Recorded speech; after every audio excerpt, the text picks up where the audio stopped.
ಅರಣ್ಯ ಇಲಾಖೆ ಅಧಿಕಾರಿಗಳ ವಿರುದ್ಧ ಜಯ ಕರ್ನಾಟಕ ಸಂಘಟನೆ ಗರಂ. ಆಡಳಿತ ಶಾಸಕರ ಹೆಸರು ಹಾಳಾಗ್ತದೆ. ಇಂಥ ಅಧಿಕಾರಿಗಳು ನಮ್ಮ ತಾಲೂಕಿಗೆ ಬೇಡ. ಈಗ ಇಂಥ ಅಧಿಕಾರಿಗಳಿದ್ರೆ ಶಾಸಕರ ಹೆಸರು ಹಾಗೂ ತಾಲೂಕಿನ ಹೆಸರು ಹಾಳಾಗ್ತದೆ ಅಂತ ನೀವು ನೇರವಾಗಿ ಶಾಸಕರಿಗೆ ಈ ಮಾತನ್ನು ಹೇಳಕ್ ಇಷ್ಟಪಡ್ತೀರಾ? ಹೌದು, ನೇರವಾಗಿ ಶಾಸಕರಿಗೆ ಹೇಳಕ್ ಇಷ್ಟಪಡ್ತೀನಿ. ಇಂಡಿ ತಾಲೂಕಿನ ಸಾವಳಸಂಗ ಸಾಮಾಜಿಕ ಅರಣ್ಯ ವಲಯದಲ್ಲಿ ನಡೆದಂತಹ ಭೀಕರ ಬೆಂಕಿ ಅವಘಡದ ಹಿಂದೆ ಅಧಿಕಾರಿಗಳ ಮಹಾ ನಿರ್ಲಕ್ಷ್ಯ ಅಡಗಿದೆಯೇ? ಸರ್ಕಾರದ ಆಸ್ತಿ ಭಸ್ಮವಾಗಲು ಅಧಿಕಾರಿಗಳ ಮೋಜು ಮಸ್ತಿಯೇ ಕಾರಣವೇ? ಹೀಗೊಂದು ಗಂಭೀರ ಆರೋಪವನ್ನ ಮಾಡಿ ಜಯ ಕರ್ನಾಟಕ ಸಂಘಟನೆಯ ತಾಲೂಕು ಅಧ್ಯಕ್ಷರಾಗಿರುವಂತಹ ಸುನಿಲ್ ಕೋಳಿ ಅವರು ಅರಣ್ಯಾಧಿಕಾರಿಗಳ ವಿರುದ್ಧ ಕೆಂಡಕಾರಿದ್ದಾರೆ. ಶಾರ್ಟ್ ಸರ್ಕ್ಯೂಟ್ ಕತೆ ಸುಳ್ಳು, ಬಯಲಾಯಿತು ಅಸಲಿ ಸತ್ಯ. ಸಾವಳಸಂಗ ಅರಣ್ಯ ವಲಯದಲ್ಲಿ ವಿದ್ಯುತ್ ಶಾರ್ಟ್ ಸರ್ಕ್ಯೂಟ್ನಿಂದಾಗಿ ಸುಮಾರು 2,000 3 ಸಾವಿರ ಮರಗಳು ಸುಟ್ಟು ಭಸ್ಮವಾಗಿವೆ ಅಂತ ಅರಣ್ಯ ಅಧಿಕಾರಿಗಳಾದಂತಹ ಮಂಜುನಾಥ ಧೋಳೆ ಹಾಗೂ ಗೌಡಪ್ಪ ಸನ್ನಕಳ್ಳಿ ಅವರು ಪತ್ರಿಕೆಗಳಿಗೆ ಹೇಳಿಕೆ ನೀಡಿದ್ರು. ಆದರೆ ಸ್ಥಳಕ್ಕೆ ಖುದ್ದು ಭೇಟಿ ನೀಡಿ ಪರಿಶೀಲಿಸಿದ ಸುನಿಲ್ ಕೋಳಿ ಅವರು ಅಧಿಕಾರಿಗಳ ಬೆವರಿಳಿಸುವ ಸತ್ಯವನ್ನ ಬಿಚ್ಚಿಟ್ಟಿದ್ದಾರೆ. ಅದು ಶಾರ್ಟ್ ಸರ್ಕ್ಯೂಟ್ ಆಗಿ ಸುಟ್ಟಿಲ್ಲ ನಾನು ಹೇಳಾಗುತ್ತೆ. ಶಾರ್ಟ್ ಸರ್ಕ್ಯೂಟ್ ಆಗಿ ಸುಟ್ಟಿಲ್ಲ ನೇರವಾಗಿ ನೀವು ಆರೋಪ ಮಾಡ್ತೀರಿ. ನೀವು ಆರೋಪ ಮಾಡೋ ರೀತಿಯಲ್ಲಿ ಶಾರ್ಟ್ ಸರ್ಕ್ಯೂಟ್ ಆಗಿ ಸುಟ್ಟಿಲ್ಲ ಅಂದ್ರೆ ಅದು ಯಾರು ಸುಟ್ರು, ಹ್ಯಾಂಗ್ ಸುಟ್ಟು 3,000 ಗಿಡಗಳು? ಮಂಜುನಾಥ ಧೋಳೆ ಹಾಗೂ ಗೌಡಪ್ಪ ಸೊನಕನಳ್ಳಿ ಈ ಅಧಿಕಾರಿಗಳ ನಿರ್ಲಕ್ಷ್ಯದಿಂದ 2,500 3,000 ಗಿಡಗಳು ಸುಟ್ಟಿದೆ. ಅಧಿಕಾರಿಗಳ ಕಚೇರಿಯ ಬಳಿಯೇ ಮದ್ಯದ ಬಾಟಲಿಗಳು ಮತ್ತು ಸಿಗರೆಟ್ ಪ್ಯಾಕೆಟ್ಗಳು ರಾಶಿ ಬಿದ್ದಿವೆ. ಶಾರ್ಟ್ ಸರ್ಕ್ಯೂಟ್ ಆಗಿದೆ ಎನ್ನಲಾದಂತಹ ಜಾಗದಲ್ಲಿ ಒಣ ಹುಲ್ಲು ಹಾಗೆ ಇದೆ. ಅಲ್ಲಿ ಯಾವುದೇ ಬೆಂಕಿ ತಗಲಿಲ್ಲ. ಇದು ಶಾರ್ಟ್ ಸರ್ಕ್ಯೂಟ್ ಅಲ್ಲ, ಅಧಿಕಾರಿಗಳ ಮದ್ಯಪಾನ ಧೂಮಪಾನದ ಮೋಜು ಹಾಗೂ ಬೇಜವಾಬ್ದಾರಿತನದಿಂದಲೇ ನಡೆದಂತಹ ಅವಘಡ. ಆಡಳಿತ ಶಾಸಕರ ಹೆಸರು ಹಾಳಾಗ್ತದೆ. ಇಂಥ ಅಧಿಕಾರಿಗಳು ನಮ್ಮ ತಾಲೂಕಿಗೆ ಬೇಡ. ಈಗ ಇಂಥ ಅಧಿಕಾರಿಗಳಿದ್ರೆ ಶಾಸಕರ ಹೆಸರು ಹಾಗೂ ತಾಲೂಕಿನ ಹೆಸರು ಹಾಳಾಗ್ತದೆ ಅಂತ ನೀವು ನೇರವಾಗಿ ಶಾಸಕರಿಗೆ ಈ ಮಾತನ್ನು ಹೇಳಕ್ ಇಷ್ಟಪಡ್ತೀರಾ? ಹೌದು. ಇಂತಹ ಅಧಿಕಾರಿಗಳಿದ್ರೆ ಶಾಸಕರಿಗೂ ಮರ್ಯಾದೆ ಇರಲ್ಲ. ಸ್ಥಳೀಯ ಶಾಸಕರಿಗೆ ನೇರ ಮನವಿ ಮಾಡಿರುವ ಸುನಿಲ್ ಕೋಳಿ, ಇಂಡಿ ತಾಲೂಕಿನ ಗೌರವವನ್ನ ಹರಾಜು ಹಾಕುತ್ತಿರುವ ಇಂತಹ ಬೇಜವಾಬ್ದಾರಿ ಅಧಿಕಾರಿಗಳು ನಮಗೆ ಬೇಡ ಅಂತ ಹೇಳಿ ಆಕ್ರೋಶವನ್ನ ಹೊರಹಾಕಿದ್ದಾರೆ. ಸಾರ್ವಜನಿಕರಿಗೆ ಸ್ಪಂದಿಸಿದಂತಹ ಪರಿಸರ ನಾಶಕ್ಕೆ ಕಾರಣವಾಗುವ ಇಂತಹ ಅಧಿಕಾರಿಗಳನ್ನ ತದಕ್ಷಣವೇ ತಾಲೂಕಿನಿಂದ ಓಡಿಸಬೇಕು ಅಂತ ಹೇಳಿ ಶಾಸಕರನ್ನ ಒತ್ತಾಯಿಸಿದ್ದಾರೆ. ಈಗ ಒಂದ್ ವೇಳೆ ಈಗ ನೀವು ಅಷ್ಟೆಲ್ಲ ಆರೋಪ ಮಾಡ್ಲತ್ತೀರಿ, ಅವ್ರ ಮೇಲಾಧಿಕಾರಿಗಳು ಇವ್ರ ಮೇಲೆ ಯಾವುದೇ ರೀತಿ ಕ್ರಮ ಕೈಗೊಳ್ಳಿಲ್ಲ, ಈ ಅಧಿಕಾರಿಗಳ ಮೇಲೆ ಏನೋ ಆಕ್ಷನ್ ತಗೊಳ್ಳಿಲ್ಲ ಅಂದ್ರೆ ನಿಮ್ಮ ಮುಂದಿನ ನಡೆ ಏನು? ಒಂದ್ ವೇಳೆ ಇವ್ರು ಯಾವುದೇ ರೀತಿ ಕ್ರಮ ತಗೊಳ್ಳಿಲ್ಲಪ್ಪ ಅಂದ್ರೆ ನಮ್ಮ ಎಲ್ಲಾ ಜಯ ಕರ್ನಾಟಕ ಸಂಘಟನೆಗಳು ಆಗಲಿ ನಮ್ಮ ಎಲ್ಲಾ ಪದಾಧಿಕಾರಿಗಳು ಎಲ್ಲರೂ ಕೂಡಿ ಉಗ್ರವಾದ ಹೋರಾಟವನ್ನು ನಾವು ಮಾಡಬೇಕು.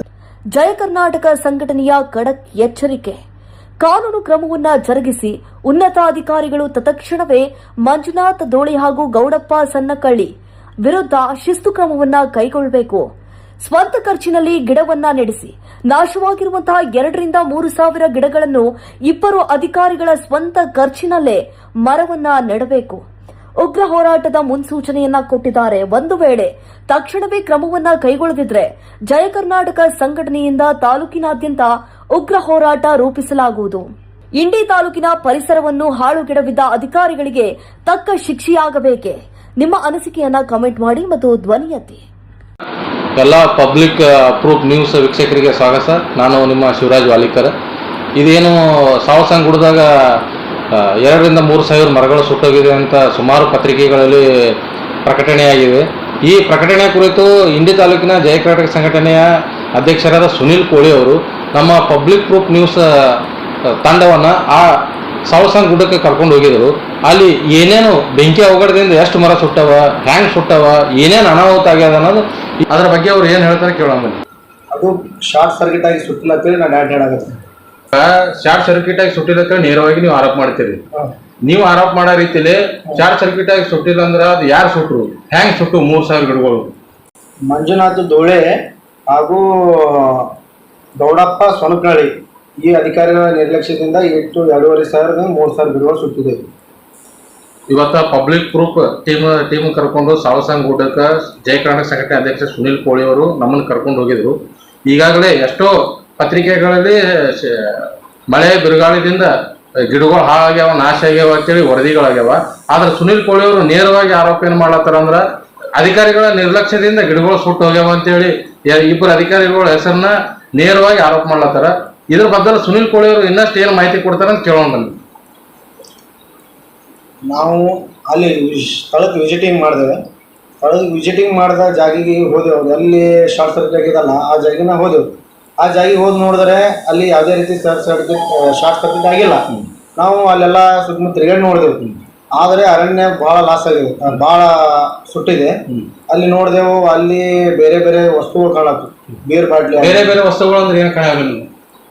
ಬೀರ್ ಬಾಟ್ಲಿ ಅಲ್ಲಿ, ಸಿಗರೆಟ್ ಅಲ್ಲಿ, ಮತ್ತು ಗುಡ್ಗಗಳಲ್ಲಿ ಅಲ್ಲಿ ನೋಡಿದ್ರೆ ಈ ಅಧಿಕಾರಿಗಳ ನಿರ್ಲಕ್ಷ್ಯದಿಂದ ಇವರೇ ಧೂಮಪಾನ ಮಾಡಿಕಿಸಂದ್ರ ಅಲ್ಲಿ ಸಿಗರೆಟ್ ಸೇರಿ ಒಕ್ಕಟ್ಟೆ ಅದು ಸುಟ್ಟದಕ್ಕೆ ಆರೋಪ ಮಾಡೋದು. ಅಧಿಕಾರಿಗಳು ಮದ್ಯಪಾನ ಮಾಡಿ ಸಿಗರೇಟ್ ಸೇವನೆ ಮಾಡಿ ಕಡ್ಡಿ ಒಗದ ಬಳಕೆ ಬೆಂಕಿ ಅವಘಡ ಆಗಿರುತ್ತೆ ನೀವು ಆರೋಪ ಮಾಡ್ತೀರಿ. ಹೌದು, ಅಲ್ಲಿ ಹೌದು ನಾವು ಆರೋಪ ಮಾಡೋದು ನಿಜ.